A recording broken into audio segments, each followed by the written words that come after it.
नमस्कार दोस्तों। आज से हम लोग एक वीडियो की नई सीरीज शुरू करने जा रहे हैं जो है इकोनॉमिक्स की। ये वीडियो हम लोगों का पहला लेक्चर होगा और इसके अंतर्गत हम लोग देखेंगे अर्थव्यवस्था क्या है, इसकी परिभाषा क्या है, साथ में अर्थव्यवस्था के कितने प्रकार हैं, वर्तमान में कौन कौन से नई नई चीज़ें जुड़ के आ रही हैं। एक नए तरीके से हम लोग पढ़ने वाले हैं इसको, और कुछ परीक्षा उपयोगी महत्वपूर्ण तथ्य हैं जो सीधे परीक्षाओं में पूछे जा चुके हैं वो हम लोग पढ़ेंगे। कई सारे जो अर्थशास्त्री हैं उन्होंने अपने अनुसार अर्थव्यवस्था को किस रूप में देखा है वो भी हम लोग यहाँ पे देखने वाले हैं। तो सबसे पहले हम लोग देखते हैं कि इसकी अवधारणा कहाँ से निकल के आती है। आपको पता है कि मगध साम्राज्य में नंद वंश हुआ करता था, लगभग आपका समय था 225 ईसा पूर्व का। वहीं पे आपके एक महामाथ थे, एक पंडित थे, इनका नाम था कौटिल्य। और कौटिल्य के बारे में हम लोग आगे बहुत अच्छे से चर्चा करने वाले हैं समय मिलते ही। तो वहीं पे निकल के आता है एक मौर्य साम्राज्य। मौर्य साम्राज्य के संस्थापक थे वो थे चंद्रगुप्त मौर्य, और मुख्य रूप से जो चंद्रगुप्त मौर्य ने मौर्य साम्राज्य की स्थापना कौटिल्य की सहायता से ही की थी। यहाँ से भी क्वेश्चन पूछा जा चुका है कि चंद्रगुप्त मौर्य ने किसकी सहायता से मौर्य साम्राज्य की स्थापना या मौर्य साम्राज्य को स्थापित किया था। ठीक है, वो एक इस इतिहास का एक पार्ट हो जाता है। हम लोग यहाँ पे एक अर्थव्यवस्था के रूप में यहाँ पे पढ़ने वाले हैं इसको हम। तो चंद्रगुप्त मौर्य के मंत्री कौटिल्य ने अपनी पुस्तक अर्थशास्त्र, अब देखिए जो पुस्तक है अर्थशास्त्र, यहाँ से अनगिनत क्वेश्चन पूछे जा चुके हैं। सबसे पहला क्वेश्चन पूछा गया कि अर्थशास्त्र जो पुस्तक है इसके लेखक कौन है। साथ में क्वेश्चन पूछा गया जब अर्थशास्त्र पुस्तक लिखी गई थी उस समय भारत पर किस साम्राज्य का शासन था। तीसरा क्वेश्चन पूछा गया जो अर्थशास्त्र है इसका मुख्य विषय क्या है। वैसे तो इसमें कई सारे विषय हैं लेकिन मुख्य रूप से किस पे फोकस किया गया है, तो इस तरीके से यहाँ से क्वेश्चन पूछे गए हैं। तो इन सभी के क्वेश्चन आपके इस लाइन से मिल जाएंगे। अगर बात करें हम अर्थशास्त्र पुस्तक की तो इसके लेखक हैं कौटिल्य, या इनको हम चाणक्य के नाम से जानते हैं और विष्णुगुप्त के नाम से भी जानते हैं। जब हम कौटिल्य के बारे में पढ़ेंगे तो बहुत ही इंटरेस्टिंग इनकी स्टोरी है। जब मैं आपको पढ़ाऊंगा तो आपको वाकई में सुन के मजा आ जाएगा। ठीक है, अगर हम इसके विषय की बात करें कि जो अर्थशास्त्र पुस्तक है जो कौटिल्य के द्वारा लिखी गई थी, इसका मुख्य विषय है राजनीति शास्त्र। यानी कि मुख्य रूप से कोई शासक अपने साम्राज्य का शासन संचालन करने की चेष्टा रखता है तो उसको कौन कौन सी गलतियां करनी है, कौन कौन सी गलतियां नहीं करनी है, इन सभी के बारे में इस अर्थशास्त्र पुस्तक में दिया गया है। लेकिन वहीं पर वहाँ की आर्थिक गतिविधियाँ कैसी देखी जाएंगी, कैसे सुचारू रूप से संचालित हो सकेंगी, तो उसके बारे में भी कुछ ना कुछ पॉइंट यहाँ पे कुछ चैप्टर दिए गए हैं इस अर्थशास्त्र पुस्तक में। तो मुख्य रूप से देखें तो इसका जो फोकस था वो राजनीति पे था, लेकिन कहीं कहीं आपको इसमें आर्थिक संस्कृतियाँ भी देखने को यहाँ पे मिल जाएंगी। अगला जो जानकारी निकल के आती है अरस्तु की एक पुस्तक है इकोनॉमिका, उसमें अर्थशास्त्र को हाउस मैनेजमेंट के नाम से भी संबोधित किया गया। क्योंकि अगर आप अपने ही घर में देख लो, पापा कमाने वाले हैं, मैनेजमेंट कौन करता है, मम्मी करती हैं। उनको पता है कि कितना राशन में जाना है, कितना चुन्नू मुन्नू की फीस में जाना है, कितना बिजली में जाना है, कितना सेविंग करना है, उन सबको पता है। अगर मान लीजिए 10,000 रुपये मिल रहे हैं, उसमें से बिल्कुल फिक्स कर लेंगे भाई हम 2,000 रुपये तो उनकी पोटली में जाएंगे ही, बाकी का जो बचा है वो सब कुछ जो खर्चे हैं वो करना है। तो एक तरीके से वो यहीं से कहीं इन्हीं सब चीज़ों से उन्होंने अपना ये जो नियम निकाला होगा हाउस मैनेजमेंट का, जो वर्तमान में हम ग्रामीण क्षेत्र या शहरी क्षेत्र में देख सकते हैं। अब जो वास्तविक स्वरूप है वर्तमान में जो हम लोग पढ़ते हैं, जो अर्थशास्त्र का वास्तविक स्वरूप है वो कहाँ से निकल के आया, वो हम लोग देखने की कोशिश करते हैं। एसएससी का जो फेवरेट क्वेश्चन है वो क्वेश्चन है आपका कि अर्थशास्त्र के जनक कौन हैं, और वहाँ पे कंफ्यूज करने के लिए आपका जो ऑप्शन में कौटिल्य भी दे देता है। कौटिल्य देने का कारण क्या है, क्योंकि जो अर्थशास्त्र पुस्तक है वो कौटिल्य के द्वारा ही लिखा गया है। तो जिसने अच्छे से नहीं पढ़ा होगा वो मुख्य रूप से कौटिल्य ही टिक मार के आएगा। लेकिन अर्थशास्त्र पुस्तक के लेखक तो कौटिल्य हैं, लेकिन अर्थशास्त्र के जो जनक हैं वो एडम स्मिथ को माना जाता है, क्योंकि इन्होंने अर्थशास्त्र से संबंधित कई सारे जो तथ्य थे, कई सारे अर्थशास्त्रियों ने अपने अपने मत के अनुसार, जो भी हम नेक्स्ट स्लाइड में देखने वाले हैं, कई सारे अर्थशास्त्रियों के जो मत हैं वो एकत्रित किए, एक तरीके से कंपाइलेशन किया, और सरल शब्दों में अपनी जो पुस्तक है an inquiry into the nature and cause of wealth of nation, 1776 में इसको प्रकाशित कर दिया। यानी कि इसमें जितने भी तथ्य इनको दुनिया भर में दिखे अर्थशास्त्र से संबंधित, वो सब अपनी इस पुस्तक में डाल दिया। और यहाँ से क्वेश्चन भी पूछा गया कि ये पुस्तक किसकी है, और मुख्य रूप से इसका जो प्रकाशन है वो भी पूछा, से याद कर सकते हो। ठीक है, अब देखते हैं कि जो एडम स्मिथ का मत क्या था। साथ साथ में हम कई सारे जो अर्थशास्त्री हैं उनका भी मत देखने वाले हैं। अगर हम एडम स्मिथ का मत देखें तो एडम स्मिथ ने अर्थशास्त्र को धन का विज्ञान कहा तथा इसके समर्थ अर्थशास्त्रियों को क्लासिकल अर्थशास्त्री कहा। यानी कि इसका मतलब क्या है, एडम स्मिथ के समक्ष में जितने भी अर्थशास्त्री थे उनको क्या बोल दिया, उनको बोल दिया भाई कि ये क्लासिकल अर्थशास्त्री हैं। अब अगर हम उल्टे देखें कि क्लासिकल अर्थशास्त्री कौन थे, क्लासिकल अर्थशास्त्री वे थे जिन्होंने अर्थशास्त्र को धन का विज्ञान बताया। ये देखिए यहाँ पे लिखा है ना कि एडम स्मिथ ने अर्थशास्त्र को धन का विज्ञान बताया तथा इनके समर्थ में, यानी कि ऐसे अर्थशास्त्री जो अर्थशास्त्र को धन का विज्ञान वो भी बता रहे थे, वो सभी इनके पक्ष में आ गए और उन सभी का जो ग्रुप क्या कहलाया, वो कहलाया आपका क्लासिकल अर्थशास्त्री। जैसे कि कई सारे इसमें आपका नंबर आएगा कि रिकार्डो हो गए, जो माल्थस जिन्होंने जनसंख्या का सिद्धांत दिया था, आपका एर्विंग फिशर, कई सारे ऐसे अर्थशास्त्री हैं जिन्होंने धन को विज्ञान, यानी कि जो अर्थशास्त्र को धन का विज्ञान बताया। तो ये सीधा लाइन यहाँ से पूछ सकता है कि अर्थशास्त्र को धन का विज्ञान किसने कहा था। जहाँ तक मुझे लगता है कि अगर ऑप्शन देगा तो मुख्य रूप से इसमें एडम स्मिथ या फिर माल्थस, क्योंकि यहाँ से कंफ्यूज हो सकते हैं। अब देखिए, माल्थस ने जनसंख्या का सिद्धांत दिया था कि किस तरीके से जनसंख्या रेप्लिकेट होती है, ये कंफ्यूज करने के लिए डाल सकता है इसमें। और 3 ऑप्शन ऐसे होंगे जिन्होंने अर्थशास्त्र को धन का विज्ञान नहीं कहा है। तो इस तरीके से आपको लेकिन आंसर कौन सा टिक करना है, वो माल्थस ही टिक करना है, क्योंकि इन्होंने भी अर्थशास्त्र को एक धन का विज्ञान कहा था। अब कुछ अन्य अर्थशास्त्री हैं, उनका मत हम देख लेते हैं। जैसे जेबी से एक अर्थशास्त्री हुए हैं, उन्होंने अर्थशास्त्र वह विज्ञान है जो धन की विवेचना करता है, यानी मुख्य रूप से धन को लेकर ही पूरा एक तरीके से कार्यभार संभालता है, वही अर्थशास्त्र है। वहीं पर प्रोफेसर वाकर के द्वारा अर्थशास्त्र वह विज्ञान की शाखा है जो धन से संबंधित है, यानी कि धन का अगर कहीं पर भी उल्लेख आ गया जिस शाखा में, जिस ब्रांच में, तो वो विज्ञान कौन सा हो गया, वो विज्ञान आपका अर्थशास्त्र हो गया। वहीं अगर जे.एस. मिल की बात करें तो जे.एस. मिल ने कहा था अर्थशास्त्र मनुष्य से संबंधित धन का विज्ञान है। यानी देखो भाई, धन कौन कमाता है, मनुष्य। ठीक है, अब धन और मनुष्य मुख्य रूप से एक दूसरे से संबंधित हो गए। भाई धन नहीं होगा तो मनुष्य मुख्य रूप से अपनी जो गतिविधियां हैं वो नहीं कर पाएगा, और जब मनुष्य नहीं होगा तो धन कौन कमाएगा, तो एक दूसरे से संबंधित हो गए ना। तो इसीलिए जो जे.एस. मिल है वो मुख्य रूप से मनुष्य से संबंधित धन का विज्ञान उन्होंने बताया। वहीं पर अगर हम मार्शल की बात करें तो अर्थशास्त्र धन के विज्ञान के साथ साथ मानव कल्याण का भी शास्त्र है, क्योंकि इसमें कई सारे ऐसे नियम हैं, अगर इंसान उसको अच्छे से पढ़ करके इम्प्लीमेंट करे तो कई सारी जो अपनी लाइफ लॉन्ग की गतिविधियां हैं उनको कर सकता है। यानी कि सेविंग्स कर सकता है, कैसे खर्च करना है, मुख्य रूप से आगे आने वाला समय कैसा होगा, इन सभी का अध्ययन करके वो अपने जीवन को एक अच्छी दिशा में ले जा सकता है। तो ये कई सारे अर्थशास्त्री यहाँ से सीधा पूछ लेते हैं कि अर्थशास्त्र वह विज्ञान है, यानी कि अर्थशास्त्र को धन की विवेचना करने वाला किसने बोला था, जेबीसी ने बोला था, ये पूछ सकता है। यानी कि अर्थशास्त्र विज्ञान की वह शाखा है जो धन से संबंधित है, किसने कहा था, प्रोफेसर वाकर ने कहा था, ये पूछ सकता है। या मनुष्य से संबंधित धन का विज्ञान किसने कहा था, जे.एस. मिल ने कहा था। या यूं कहें कि धन के विज्ञान के साथ साथ मानव कल्याण का भी शास्त्र है, ये किसने कहा था, ये आपके मार्शल महोदय ने कहा था। अब हम आगे बढ़ते हैं और देखते हैं कि अर्थव्यवस्था के कौन कौन से प्रकार हैं। अगर यहाँ पे देखें तो मुख्य रूप से 3 प्रकार देखने को मिलते हैं। एक आपके पूंजीवादी हो गई, और दूसरी आपकी समाजवादी हो गई, और तीसरी आपकी मिश्रित हो गई, यानी कि इन दोनों का मिश्रण। लेकिन अब वर्तमान में देखें तो विकसित भी आ गई, खुली अर्थव्यवस्था भी आ गई, बंध अर्थव्यवस्था भी आ गई। तो इन सभी को हम लोग देखने वाले हैं, इनमें कौन कौन से महत्वपूर्ण तथ्य निकल के आने वाले हैं, इन सभी को हम पढ़ेंगे। ठीक है, तो सबसे पहले हम देखते हैं कि पूंजीवादी अर्थव्यवस्था क्या है।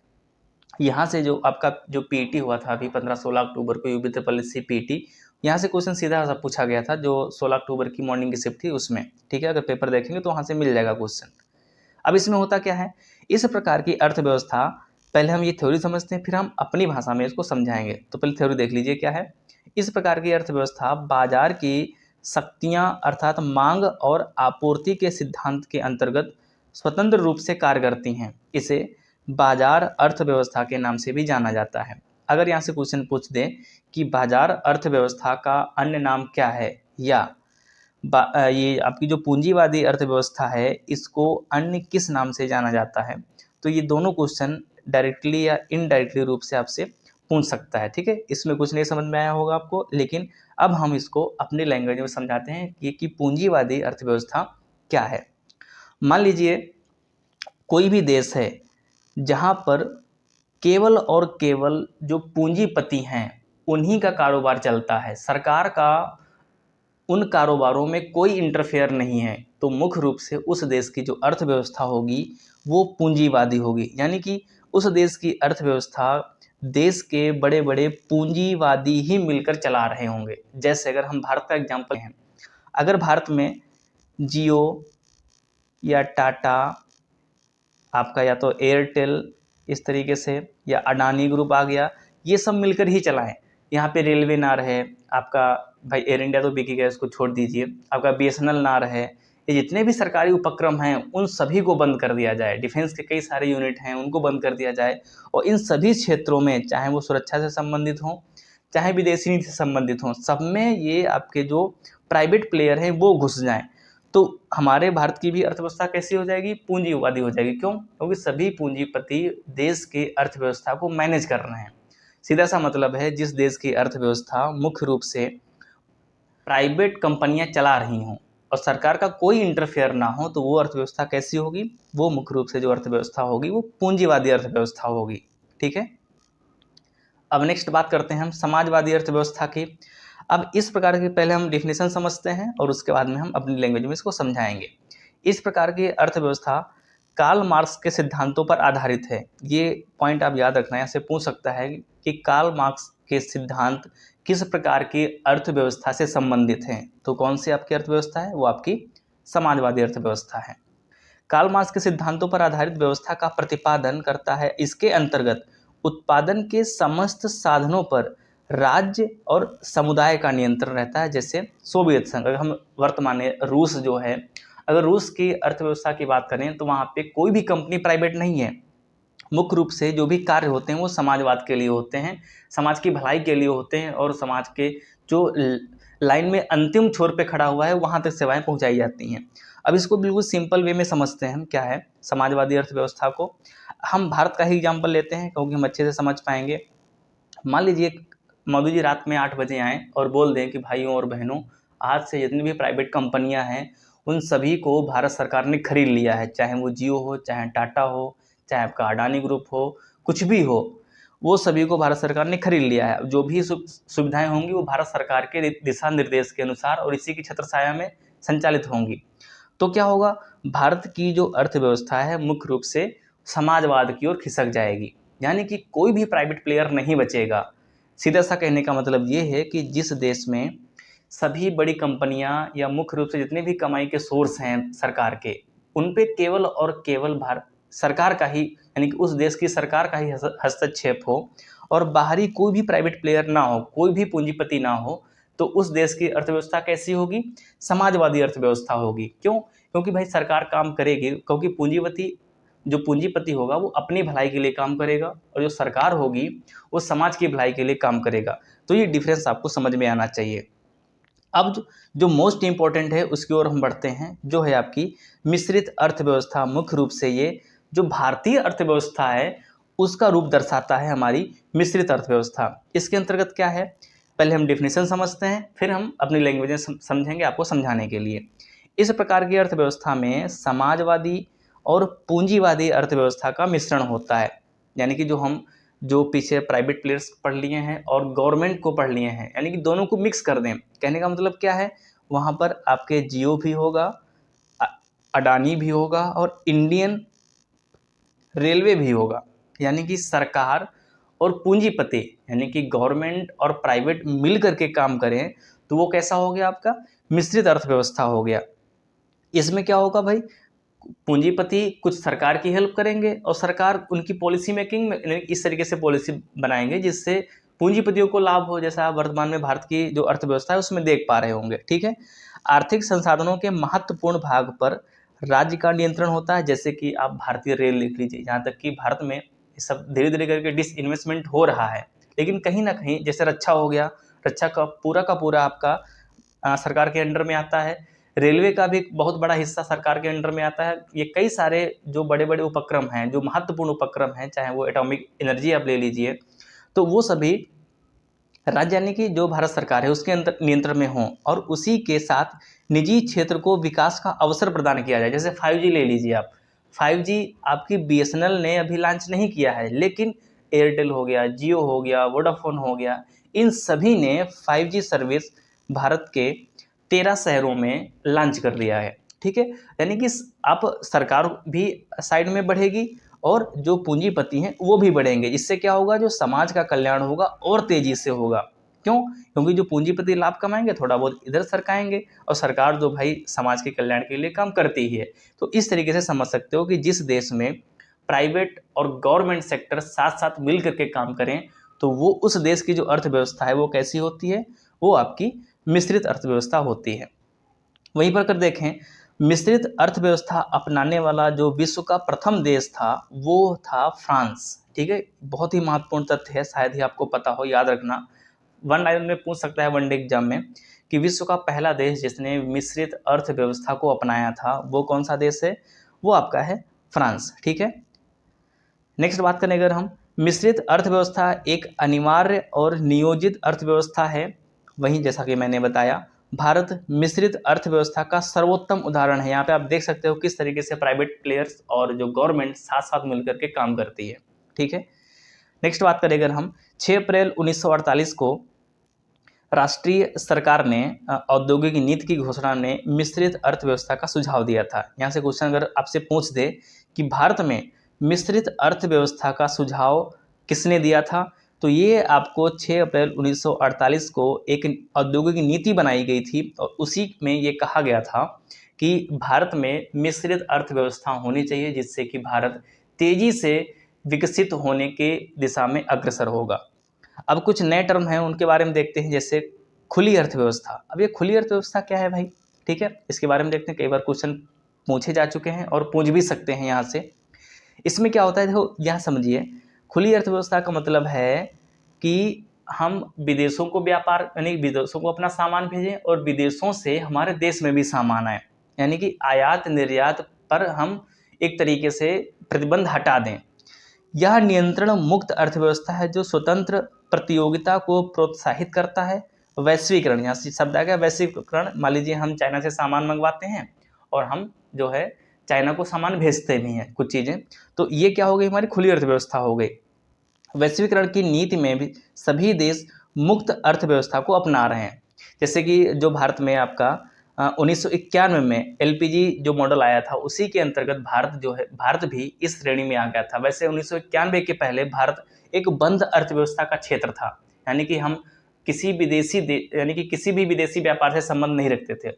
भारत में जो हो रहा है उसी से हम संतुष्ट हैं। ठीक है, तो नेक्स्ट हम वही आने वाला है जो बंद अर्थव्यवस्था है हमारा। इसमें क्या होता है कि भारत के जितने भी बंदरगाह हैं वो सभी बंद कर दिए जाते हैं और भारत से कोई भी सामान ना तो बाहर जाएगा, ना ही कोई भी विदेशी जो सामान है भारत में नहीं आएगा। यानी कि एक तरीके से बिल्कुल घर में बंद हैं, ना ही बाहर का कुछ अंदर आ रहा है, ना ही अंदर से कुछ बाहर जा रहा है। तो वही यहाँ पे है, यह एक ऐसी अर्थव्यवस्था है जो विश्व के साथ किसी भी प्रकार की विदेशी व्यापार की क्रिया को संपन्न नहीं करता है।